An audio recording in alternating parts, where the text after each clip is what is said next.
할렐루야.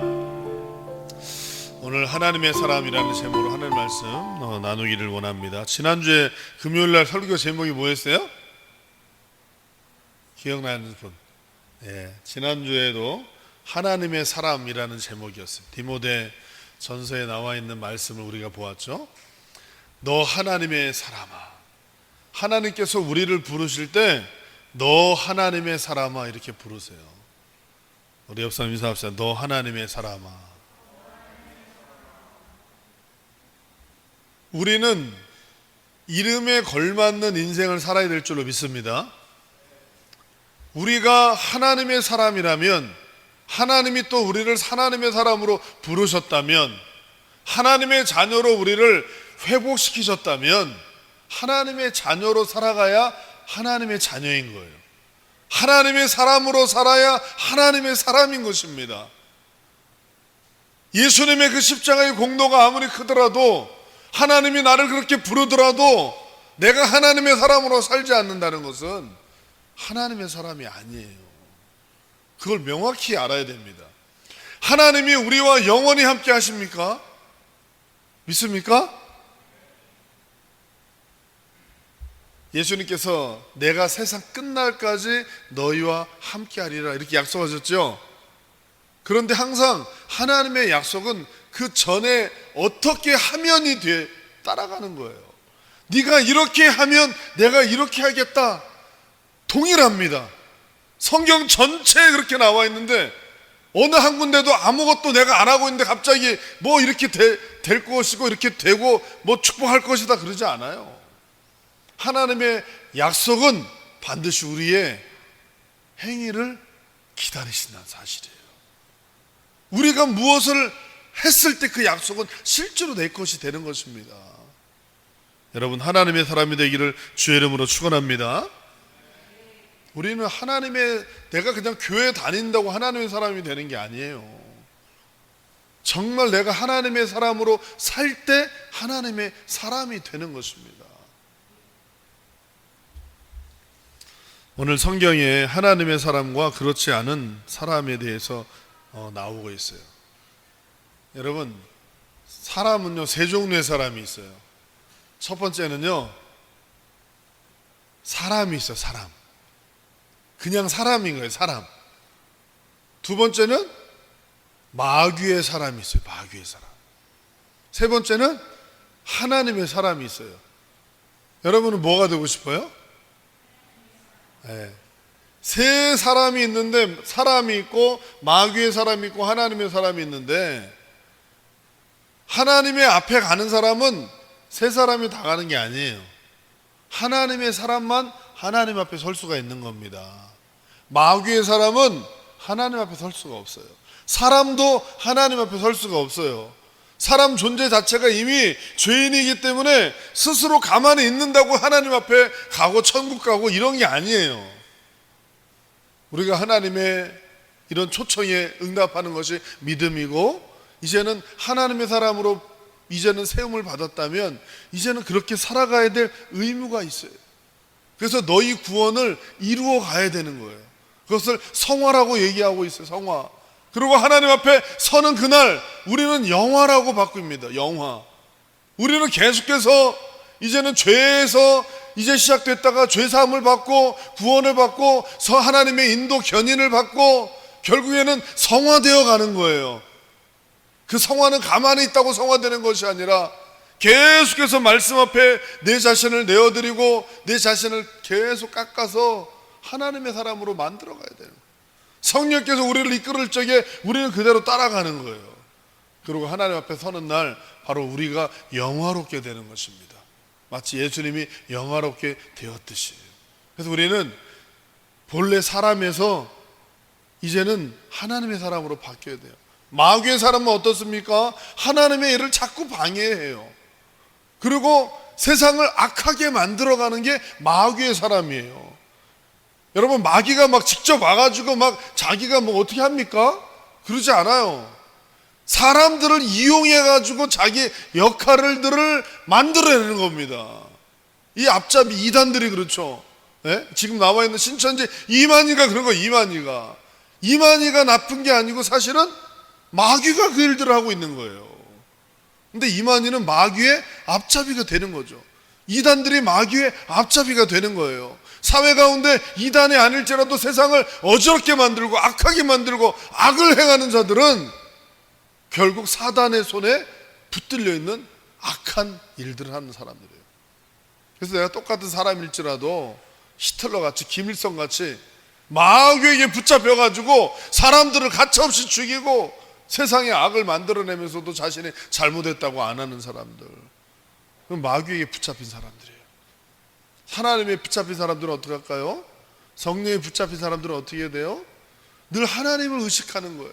하나님의 시선으로 세상을 바라보는 것이고 하나님의 마음으로 선을 행하는 것이고 세상을 아름답게 만들어가는 사람들이 하나님의 사람들인 줄로 믿습니다. 이 하나님의 사람과 그냥 사람하고는 큰 차이가 있어요.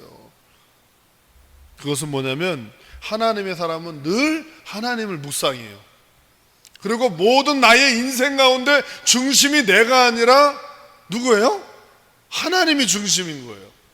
내 안에 그리스도가 사는 거예요. 그게 하나님의 사람입니다. 말로는 내가 하나님의 사람이라고 그러고 나는 구원받았다고 얘기하고 찬양도 그렇게 하지만 그렇게 살아내지 않는 사람들은 하나님의 사람 아니에요. 무늬만, 겉모습만, 그냥 그렇게 모습만 그냥 멋지게 갖춘 사람일 뿐이지 하나님의 사람은 아니라는 거예요. 우리는 하나님의 사람이 되어야 될 줄로 믿습니다. 오늘 성경에 본문에 보면 하나님의 사람이 나와요. 사울도 나오고 다윗도 나와요. 누가 하나님의 사람일까요? 이 사울은 뭐 같아요? 사람, 마귀의 사람, 그 다음에 하나님의 사람, 셋 중에 뭐 같아요? 사울왕은 뭐 같아요? 지금 오늘 본문에 보면 그냥 사람이에요. 사람, 그냥 사람일 뿐인 거예요. 근데 나중에 제정신이 아니고 미칩니다. 그래가지고 나라를 구한 다윗을 죽이려고 잡으러 다니죠. 그때부터는 마귀의 사람이 되는 거예요. 마귀의 사람. 근데 다윗은 하나님의 사람이에요. 하나님의 사람. 소년이었을 때부터. 오늘 그 이야기가 오늘 본문에 나와 있어요. 자, 31절 한번 봅시다. 31절 시작. 어떤 사람이 다윗의 한 말을 듣고 그것을 사울에게 전하였으므로 사울이 다윗을 부른지라. 어떤 사람이 다윗이 한 말을 들었어요? 무슨 말을 했을까요? 무슨 말을 한 거를 들었어요. 그래가지고 사울왕한테 전했습니다. 사울왕이요, 이 다윗이라는 자가 이런 말을 했습니다. 그러니까 사울이 그걸 듣고 무슨 말을 한 거야? 그래서 다윗을 불러냈던 이야기로부터 오늘 본문은 시작이 돼요. 근데 오늘 앞에 내용을 이제 앞에 보게 되면요, 이 블레셋과 이스라엘의 전쟁이 일어났는데 블레셋의 장수 중에 골리앗이 나타난 거예요. 키가 체형만보다 큰 2m 60의 이 거인 골리앗이 나타나가지고 막 이스라엘 사람들을 위협하고 그 다음에 하나님의 백성을 욕하고 하나님을 모욕하는 거예요. 근데 다윗은 어렸기 때문에 전쟁터에 나오지 않았었어요. 집에서 양을 지켰죠. 근데 아버지가 형들이 전쟁터에 나갔으니까는 뭘 먹을 거 좀 갖다 주고 지금 어떻게 되어 있는지 좀 상황 좀 물어보고 오라고 갔다가 이 광경을 본 거예요. 보니까는 골리앗이 하나님을 욕하고 하나님의 백성들을 모욕하고 무시하고 이런 걸 보면서 의분이 일어난 거예요. 화가 난 거예요. 다윗이, 소년 10대 소년 다윗이 이걸 보면서 화가 났어요. 그래가지고 뭐라고 그랬냐면, 이 앞에 절에 나와 있어요. 앞에 절에 뭐라고 그랬냐면 17장 26절에 보면 이렇게 기록됩니다. 제가 읽어보게요. 다윗이 곁에 섰는 사람들에게 말하여 가로되 이 블레셋 사람을 죽여 이스라엘의 치욕을 제하는 사람에게는 어떠한 대우를 하겠느냐? 이 할례 없는 블레셋 사람이 누구간데 사시는 하나님의 군대를 모욕하느냐? 그러면서 이 소년 다윗이 형들도 있고 군인들도 다 있는데 거기서 다른 군인들은 벌벌벌 떨고 있는데 이 소년 다윗이 의분을 일으킨 거예요. 여러분, 하나님이 욕을 먹을 적에 여러분 가만히 있어야 되겠습니까? 여러분 만약에 여러분의 아버지가 어머니가 다른 사람들한테 욕을 먹고 있어요. 그것을 내가 봤어요. 근데 우리 엄마 아빠가 잘못한 것도 아니고 오히려 악한 사람들이 막 모욕을 하고 막 그래요. 그걸 보면서 가만히 있는 자녀들은 뭐예요? 그 사람의 자녀가 아닌 거예요. 하나님이 욕을 먹을 적에 의분을 가져야 돼. 이 기독교인들이 그냥 착한 게, 가만히 참는 게 착한 게 아니에요. 우리나라가 일제강점기에 정말 어려웠을 적에 일어났던 사람들은 청소년들이에요. 청소년들, 순수한 청소년들. 어른들은 그 칼이 무서워서 벌벌벌벌 떨고 있는 거예요. 독립선언문 33인 모여가지고 파고다공원에서 읽어야 될 그 시간에 무서워가지고 종로로 도망간 거예요. 그러자 한 젊은이가 기다리다 안 오니까 젊은이가 그 독립선언문을 낭독해버리고 바로 3.1운동이 시작된 겁니다. 여러분, 우리 하나님이 세상 가운데 욕을 먹을 때 가만히 있는 사람도 하나님의 사람이 아니에요. 의분을 가지고 어떻게 이런 상황이 됐을까? 우리가 정말 거룩한 분노를 가지고 세상을 바꾸는 사람이 돼야 되지. 죽은 물고기처럼 그냥 둥둥둥둥 떠내려가는 그런 사람이 신앙생활하면은 하나님의 사람이 될 수가 없는 거예요. 우리는 이 시대를 볼 줄 알아야 되고, 이 시대를, 세상을 창조하신 분은 하나님이시고 지금도 다스리는 분이 하나님이라는 분명한 확신을 갖고 있어야 될 줄로 믿습니다. 세상의 사람들은 아무것도 안 해. 우리도 아무것도 안 해. 티끌만도 못한 거예요. 우리는 한 시대 가운데 잠깐 태어났다가 그냥 이슬처럼 가는 게 인생일 뿐이에요. 그러나 우리 하나님은 알파와 오메가, 처음과 나중이고 예전부터 지금까지 앞으로도 영원히 통치하시고 다스리는 분이 하나님입니다. 우리는 이 시대에 태어나서 그 하나님을 믿는 거고, 그 하나님을 자랑하는 거고, 그 하나님을 나타내는 게 하나님의 사람인 거예요. 시대가 이러면 그냥 거기에 물결 따라서 어쩔 수 없이 지나가는 거, 죽은 물고기, 죽은 신앙이에요. 이 다윗은 이런 상황 속에서 어떻게 합니까? 의분을 일으키는 거예요. 아니, 왜 우리 하나님을 믿고 있는데 하나님을 믿지도 않고 할례받지 못한 자가 어떻게 하나님을 욕하고 하나님 백성들을 모욕할 수가 있느냐? 난 내 믿음으로는 도저히 이해가 안 간다. 내가 아무리 키가 크고 뭐 거인일지라도 하나님이 나와 함께 하시고 내가 하나님의 이름으로 저 악한 자를 죽일 것이다. 막 이런 말을 하니까는 사람들이 헐, 다 쳐다보는 거예요. 형들도, 야, 너 다윗 아니지? 사람들도 가만히 헐 그러고 있는데 이 소년이 와가지고 막 그러니까 이 이야기를 사울왕한테 어떤 사람이 얘기를 한 거예요. 왕이시여, 어떤 젊은 소년이 나타나가지고 이런 말을 했습니다. 그때 사울왕이 깜짝 놀랐고, 그래? 그럼 다윗을 불러봐라. 그래가지고 오늘 본문의 이야기 시작되는 거예요. 자, 지금 사울왕은 아까 뭐라고 그랬어요? 사람, 마귀의 사람, 하나님의 사람. 몇 번이라고 그랬죠? 사람이에요, 사람. 왕이면 뭐합니까? 하나님을 믿지를 않아요. 겉으로는 믿는 척, 예배 드리는 척, 찬양하는 척, 기도하는 척은 잘해요. 거룩하게 보이고 왕복을 입고 돌아다니면서 왕관을 쓰고. 그러나 하나님의 능력을 믿지를 않아요. 자, 와가지고 뭐 물어봅니까? 32절을 봅시다. 시작. 다윗이 사울에게 말하되 그로 말미암아 사람이 낙담하지 말 것이라. 주의 종이 가서 저 블레셋 사람과 싸우리이다 하니. 지금 다윗이 어른이에요? 사울의 왕이 어른이에요? 네? 사울 왕이 어른인데 다윗이 와가지고 왕을 위로해요. 왕을 위로해. 이 어린 다윗이 와가지고 사울한테 말하는데 뭐라고 그래요? 저 골리앗 때문에 낙담하지 마세요. 낙심하지 마세요. 주의 종이 가가지고 블레셋 사람과 싸우리이다. 이렇게 얘기하는 거예요. 그랬더니 거꾸로 됐죠. 지금 완전히 주경이 전도됐어요. 다윗이 그런 말을 하는 거예요. 그러면 그런 얘기를 들은 사울은 어떻게 될까요? 사울은 뭔가 힘을 실어주고 격려해주고 이래야 되는데 첫 마디가 뭐라고 그러냐면 33절 봅시다. 시작. 33절 시작.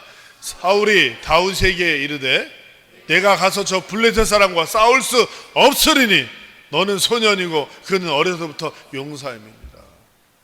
지금 여기에서 다윗은 뭐라고, 다시 32절 봐보세요. 뭐라고 얘기합니까? 32절에 뭐라고 그래요? 주의 종이 가서 저 블레셋 사람과 싸우리이다. 여기서 주의 종은요, 사울의 종 이야기인 것 같지만 사실은 하나님의 종이라는 거예요. 자, 33절 다시 넘어가서 보세요. 그런데 여기에 하나님이 빠져 있고 그냥 그 현상만 보는 거예요.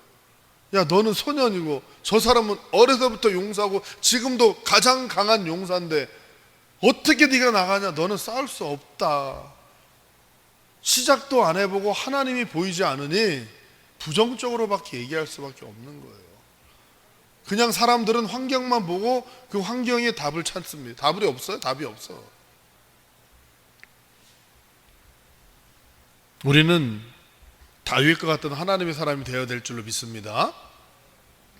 지금 이 시대의 교회들을 보면서 한국 교회가 지금 우리가 한국 사람인데 한국 교회가 예배가 다 없어져 버리고 있어요. 지난주에 말씀을 나눈 얘기가 뭡니까? 모이는 교회가 완성돼야지 흩어지는 교회가 되는 거예요. 모이는 교회, 모여가지고 사람들이 훈련받고 뭔가 능력을 갖추고 성령으로 충만하고 뭔가 어디다 갖다 놔도 신앙이 흔들리지 않을 정도가 돼야지 흩어지는 교회로 가는 건데 지금 모이지도 않는데 그냥 흩어버린다? 그건 순식간에 없어지는 거예요. 지금 한국 교회가 다 지금 어려움이 있어요. 우리는 조국을 위해서 기도해야 됩니다. 근데 지금 필리핀에서 지금 어저께 두테르테 대통령이 저도 그거 누가 보라고 그래가지고 그 시간에 뉴스도 봤어요. 그리고 끝난 다음에 정리해가지고 뭐 한인회에서 대사관에서 정리해서 올렸죠. 그러나 우리가 이것을 분명히 알아야 돼요. 물론 학교도 4월 10일까지 다 휴교했어요. 그거는 할 수 있습니다, 나라에서. 그런데 교회의 예배까지 막을 수는 없는 거예요. 그거는 국제법에도 안 맞는 거예요. 만약에 여기 공산당의 주의라면은 어쩔 수 없어요. 공산주의는 그거는 독재 정권 속에서. 근데 지금 이런 민주화 시대에 거기서 예배의 자유가, 종교의 자유가 있는 모든 나라에서 예배를 금지할 수는 없는 거예요. 그거는 권고사항이지 금지사항이 아닙니다. 근데 이 상황을 보고 다 뭐라고 그래요? 예배를 드리지 말아야 된다고 얘기하고 있어요. 하나님이 없는 사람들이에요. 만약에 정말 예배 우리가 못 드릴 수 있어요. 이걸 사람들이 너무 강압자해서 못 드릴 수 있어요. 그러면 다른 예배 드릴 수 있는 방안을 찾아내야지. 한번 모임을 모이지 못하게 했으니까 예배 드리지 말아야 된다?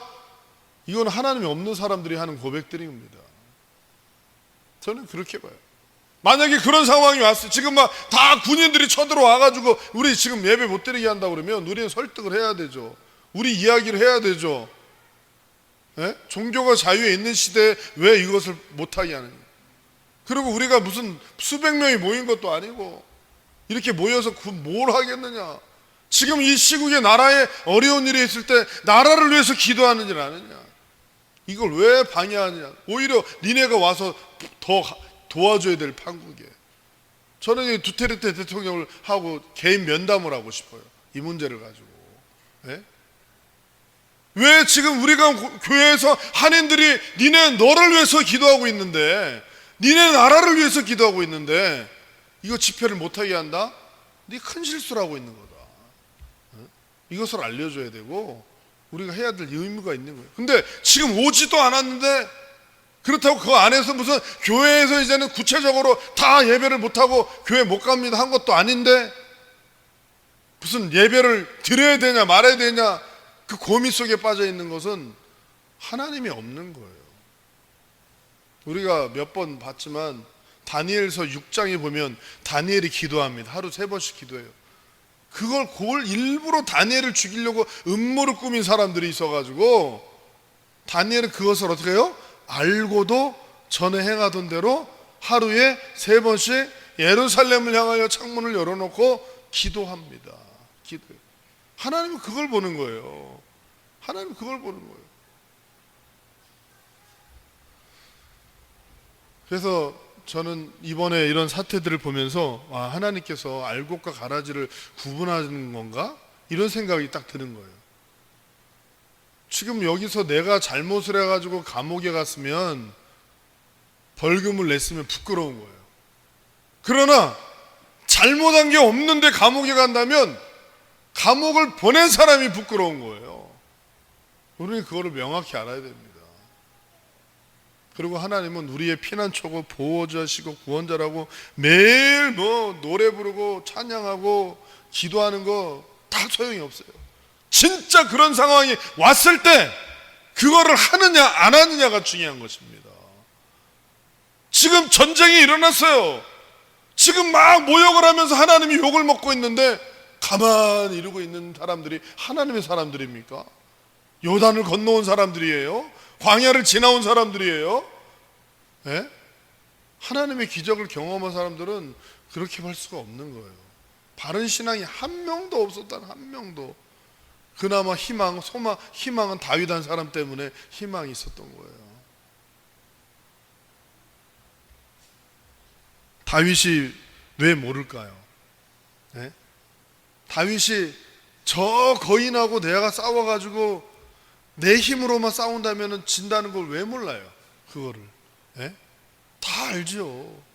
그러나 내 힘으로 싸우지 않겠다는 거예요. 하나님의 힘으로 싸우겠다는 거예요. 그게 다윗의 고백입니다. 하나님이 그걸 보고 있는 거예요. 누가 정말 내 이름으로 가서 저 블레셋과 싸워 이길 것인가? 하나님께서는 역사 가운데 엄청난 몇십만 명이 덤벼도 다 이기게 하셨는데 골리앗 한 명 때문에 저렇게 벌벌 떨고 있다는 게 이게 말이나 되는 거예요. 근데 다윗은 역사 속에 함께 하신 민족과 함께 하신 하나님을 믿었어요. 하나님의 사람으로 믿었어요. 그렇기 때문에 내가 안 가도 만약에 내 동생이 있더라면 내 동생이 믿음만 가지고 나간다면 이길 수가 있다. 이런 확신이 있었어요. 이제는 내가 가겠다는 거예요. 왕이 아니다. 너 가면은 싸움 할 수도 없고 질 거야. 이렇게 얘기할 적에 다윗은 그런가요? 그러면 교회 문 닫을까요? 그럼 예배 드리지 말까요? 그럼 다 그렇게 다른 군사들도 그러고 있는데 우리 형들도 그러고 있는데 그러면은 그렇게 하죠 이렇게 했을까요 다윗이? 자 34절 봅시다. 시작. 다윗이 사울에게 말하되 주의 종이 아버지의 양을 지킬 때에 사자나 곰이 와서 양떼에서 새끼를 물어가면, 자 35절, 내가 따라가서 그것을 치고 그 입에서 새끼를 건져내었고 그것이 일어나 나를 해치고자 하면 내가 그 수염을 잡고 그것을 쳐 죽였나이다. 그런데 그 중심에 하나님이 함께 하셨다는 거예요. 예전에 내가 양칠 때도 하나님이 함께 하심으로 내가 사자나 곰이나 다 물리쳤던 사람입니다. 자 36절이 중요한 말씀입니다. 36절 시작. 주의 종이 사자와 곰도 쳤은즉 살아계시는 하나님의 군대를 모욕한 이 할례받지 않은 블레셋 사람이리까 그가 그 짐승의 하나와 같이 되리이다. 살아계신 하나님의 군대를 모욕하는 것은 살아계신 하나님을 모욕하는 건데 하나님이 그냥 두시지 않습니다. 그 짐승이 하나처럼 될 것입니다. 사울이 한마디 할 적에 다윗은 확신에 차가지고 더 강력하게 얘기를 합니다. 37절을 보겠습니다. 37절 시작. 또 다윗이 이르되 여호와께서 나를 사자의 발톱과 곰의 발톱에서 건져내셨은즉 나를 이 블레셋 사람의 손에서도 건져내시리이다. 사울이 다윗에게 이르되 가라, 여호와께서 너와 함께 계시기를 원하노라. 다윗이 강력하게 얘기합니다. 지금 내가 그냥 혼자 가서 싸우겠다는 얘기가 아니에요. 하나님이 함께 하시고 하나님이 나를 구하셨는데 하나님이 나를 구해 주실 것입니다. 아주 그냥 강력하게 얘기를 하니까 사울은 어쩔 수 없구나, 얘 미쳤구나. 여기서 이 고백이 사울이 가라, 여호와께서 너와 함께 계시기를 원하노라. 이게 진짜 고백이 아니에요. 정말 살아계신 여호와 하나님이 너와 함께 하셔가지고 반드시 너가 이길 거다, 강하고 담대하라, 가서 골리앗을 때려 죽여라, 뭐 이렇게 얘기한 게 아니에요. 아이고, 얘는 얘기해서 될 애가 아니구나. 그래, 가라, 여호와께서 너와 함께 하실 거야. 가. 그러면서 이 어처구니 없는 행동을 또 해요. 사울이. 자기하고 사울은 보통 사람들보다 머리 하나가 더 큰 사람이에요. 예를 들면 태영이만 하네. 태영이 정도 되는 키예요. 그런데 동원이나 빙구이 같이 나가는 애라고 그러니까는 자기 옷을 벗어서 준다는 거예요. 군복하고 칼하고. 맞는 애를 불러다가 그걸 주든가, 맞지도 않는 옷을 판단이 흐려져요. 그러니까 지금 38절 보겠습니다. 38절. 이에 사울이 자기 군복을 다윗에게 입히고 너투구를 그의 머리에 씌우고 또 그에게 갑옷을 입히매. 39절. 다윗이 칼을 군복 위에 차고는 익숙하지 못하므로 시험적으로 걸어보다가 사울에게 말하되 익숙하지 못하나니 이것을 입고 가지 못하겠나이다 하고 벗고. 그러니까 판단이 안 서는 사울이 뭘 해야 될지를 몰라요. 차라리 다니엘을 사자굴에 넣었던 다리오 왕이 훨씬 난 거예요. 다리오 왕의 실수 때문에 이 다니엘이 사자굴에 들어갔잖아요. 근데 이 어떻게 합니까? 다리오 왕은요, 너를 위해서 내가 하나님께, 살아계신 하나님께 내가 기도하겠다, 철야 기도를 합니다. 철야 기도를 해요. 그러면서 어떻게 해요? 다니엘한테, 다니엘아, 살아계시는 너의 하나님이 너를 지키실 거야. 너를 지키실 거야. 그리고 자기 침상에서 잠도 안 자고 왕이, 그것도 페르시아 아주 큰 나라의 왕이 기도합니다. 그리고 새벽부터 일찍 뛰어와가지고 다니엘아, 다니엘아, 살아계신 하나님이 너를 살리지 않았느냐. 근데 사울 왕은 뭐예요? 너 싸우면 안 돼, 못해, 안 돼. 그러더니만 준 게, 그러면 가라. 그러면서 자기 옷, 맞지도 않는 옷을 줘가지고. 사울은 이런 하나님의 사람이 아니에요. 왕이면 뭐합니까? 다윗은 이제 준비합니다. 하나님의 사람은요, 하나님께 모든 것을 맡겨도 항상 지혜를 구하고 준비하는 거예요. 하나님께서 함께 하실 거니까 공부 안 해도 돼, 이럴까요? 아니에요. 이거는 하나님의 사람이 아닌 거예요. 이거는 그냥 사람이에요, 사람. 하나님의 사람은 하나님이 어떤 환경 속에서 어떻게 나를 쓰실지 모르기 때문에 이것도 저것도 어쨌든 지혜를 짜가지고 준비를 해야 되는 거예요. 자, 40절 읽어봅시다. 40절 시작. 손에 막대기를 가지고 시내에서 매끄러운 돌 5을 골라서 자기 목자의 제구 곧 주머니에 넣고 손에 물매를 가지고 블레셋 사람에게로 나아갑니다. 물매는요, 새총 같은 거예요. 이렇게 싹싹싹 돌려 탁 던지는 거. 돌 5개 매끄러운 거 구해고 막대기 들고 나갔어요. 막대기 들고. 근데 하나님이 어떻게 쓰실지 몰라요. 막대기 가지고 이기게 하실지, 돌을 가지고 이기게 하실지 모르는 거예요. 어쨌든 내가 할 수 있는 난 최대한의 노력을 하는 겁니다. 저는요, 우리 지금 하도 그런 얘기를 많이 하고, 사람들이 너무 많이 전화로 목사님, 이번 주일날 목사님 내 교회 예배 드려요? 나한테 전화 오는 사람들도 있어요. 당연히 드리죠. 어떤 사람이, 아니 지금 어떤 교회는 예배 지금 못 드린다고 그래가지고 손님이 와가지고 여기 있는데 어디 갈까 고민하다가 목사님께 전화했어요. 그러더라고. 우리 교회 와서 예배 드리세요. 예배 다 드립니다. 근데 정말 공권력을 이용하고 예배를 못 드리게 한다. 그러면 우리는 다 흩어지는 겁니까? 그냥? 전략을 짜야죠. 전략을. 그래서 저는 나름대로 그런 전략을 짠 게 뭐냐면, 가정 예배로 드린다. 가정 예배로. 우리가 대규모도 아니지만 우리가 지금 몇 명이나 주일날 모이겠어요. 100명도 안 모이는데. 어쨌든 이것도 방해한다면 나눠가지고 가정 가서 예배 드리는 거예요. 가정 예배로. 예? 그래서 세 파트로 나눠요. 하나는 저, 하나는 이영기 목사님, 하나는 김영선 목사님.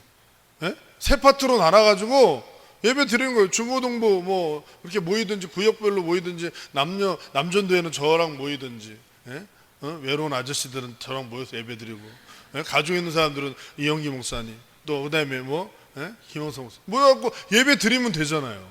그렇죠? 장소 여기서 만약에 공사한다고 쳐봐요. 여기서 예배를 못 드리면 가정 가서 예배 드려야 되는 거잖아요.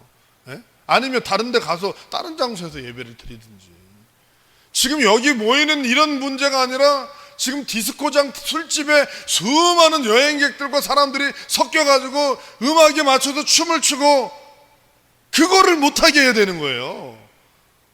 그 사람들이 모여가지고 난리치다가 문제가 생기죠. 지금 보니까 태국에 지금 한 번에 11명이 이 확진자가 나왔다 그래가지고 태국에도 지금 엄청나게 강화를 하고 있어요.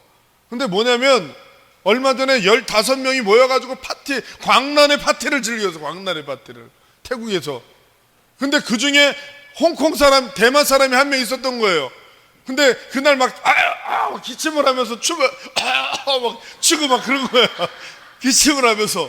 그러니까 저 사람들이 의심을 했대. 그리고 그 사람은 대만으로 도망가 버렸어. 그러고 나서 검사했더니 15명 중에 11명이 태국 사람 11명이 확진자가 걸린 거예요. 한 사람은 도망가 버렸어. 태국으로, 저희 대만으로. 태국 사람들 11명. 그게 더 위험한 거지. 이게 조용히 앉아가지고 기도하고 예배 드리는데 무슨 갑자기 막 무슨 뭐가 일어나겠어요? 그러니까 사람들이 상식이 없는 거예요.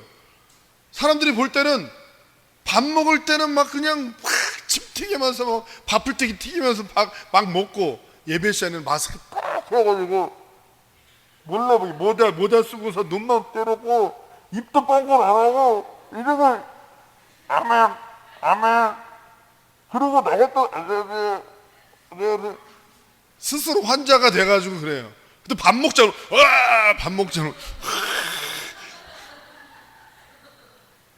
커피도 마시고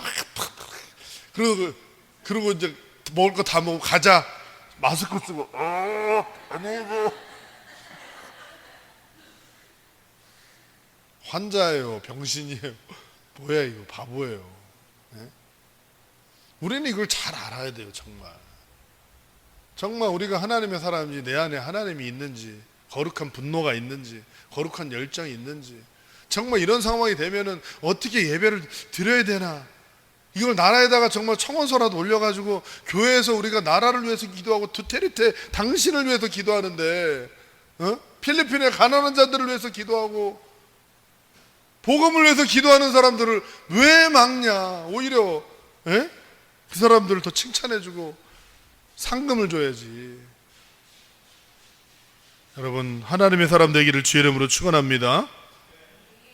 하나님의 사람이 되어야 돼요. 우리가 예전에 일제강점기 살 때나 지금이나 틀린 거 없어요. 편하니까 더 하나님을 멀리하고, 그리고 정말 우리가 교회에서 예배 못 드리고 그런다면, 주일날 못 모이면은 개인적으로도 와서 정말 교회를 사랑하고 하나님을 사랑하면 개인적으로도 와서 조용히 와서 교회를 와서 기도하고 가야 되는 거예요.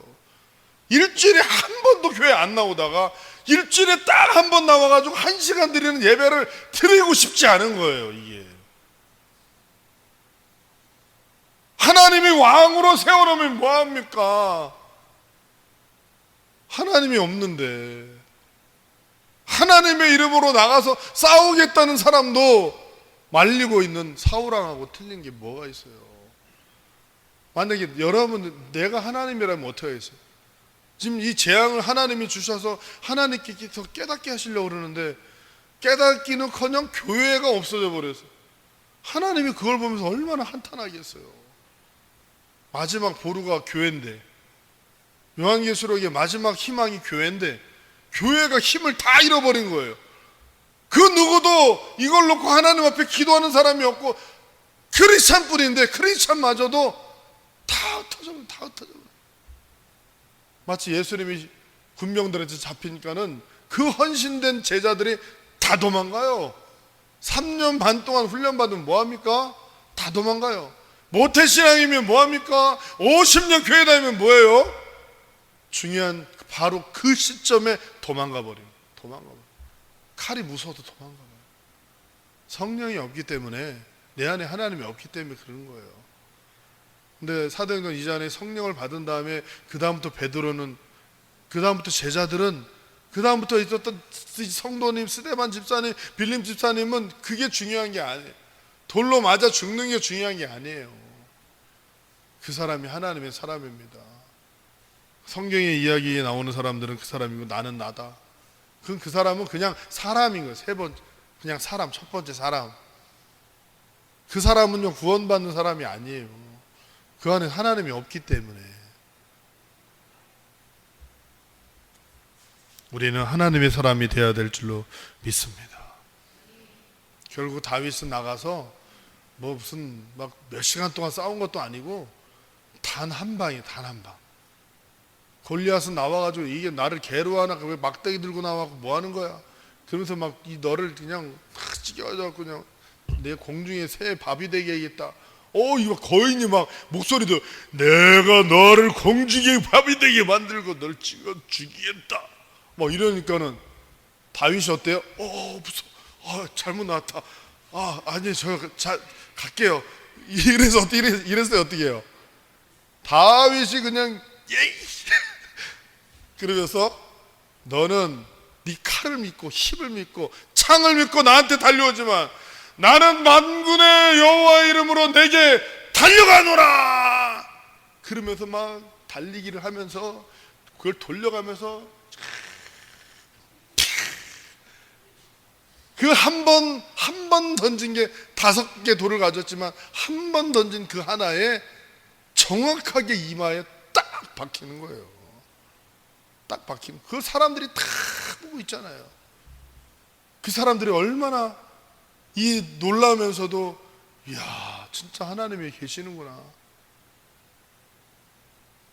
나라를 구하게 됩니다.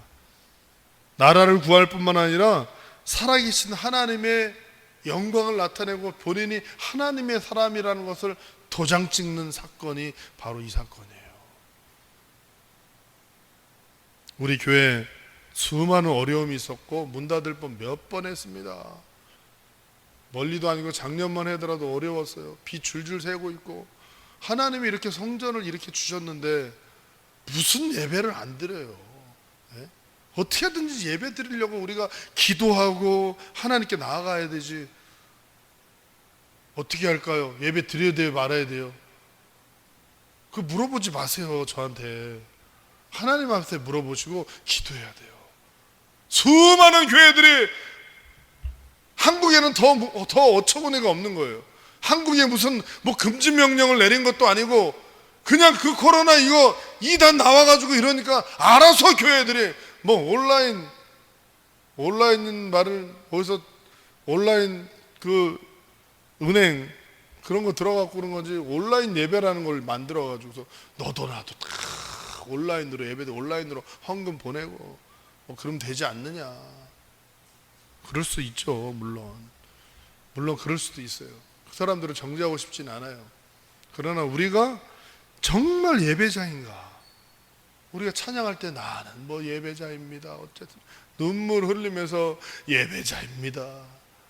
진짜 예배 드려야 될 상황이 됐는데 예배자가 없는 거예요. 맨날 예배자입니다. 나는 하나님을 찬양하고 예배하는 예배자입니다. 노래 부르면 뭐예요? 예배를 드려야 될 진짜 상황이 예배를 안 드리고 있는데. 우리는 하나님의 사람이 되어야 될 줄로 믿습니다. 우리가 어려움을 당하는 것, 예수 믿는다는 것 때문에 어려움을 당하는 것은 영광이에요. 그렇죠? 우리 정말 하나님이 기뻐, 하나님 시선을 어디에 머물고 있는지를 생각을 하고 예배자가 돼야 돼요. 그리고 우리가 막 모여서 훈련받고 흩어지는 교회도 만들어야 됩니다. 그게 우리가 해야 될 사명이에요. 하나님은 지금도 우리를 동일하게 부르십니다. 너 하나님의 사람아. 그러면 우리가 해야 될 일은 뭡니까? 하나님의 사람으로 살아내는 거예요. 우리가 그런 믿음의 사람 되기를 주의 이름으로 축원합니다. 기도하겠습니다. 하나님 아버지, 죄와 허물로 이미 죽었던 저희들, 이 땅에 우리가 무엇을 미련을 가지고 살아갑니까? 이미 하나님이 주신 그 놀라운 하나님의 자녀의 특권을 가지고 살아가고 있는데 무엇이 우리는 더 부러울까요? 하나님, 이 땅에 하나님의 사람으로 부름받은 저희들, 하나님의 사람답게 살게 하여 주옵소서. 하나님의 시선이 머무는 곳에 우리가 있기를 원합니다. 하나님, 흉흉한 이 시대 가운데 하나님 우리를 붙들어 주시고 마지막 시대에 믿음을 보겠느냐, 바로 우리가 믿음의 사람 되게 하여 주시옵소서. 하나님, 이 작은 교회, 또 연약한 교회이지만 우리 교회를 통하여서 세상에 큰 영향력을 끼칠 수 있도록 도와주시기를 원합니다. 의인 10사람이 없어서 무너진 소돔과 고모라, 하나님이 우리를 의인으로 부르셨사오니 우리가 기도합니다. 이 밤에 우리의 기도를 들어 응답하여 주시옵소서. 예수님 이름으로 기도하옵나이다. 아멘.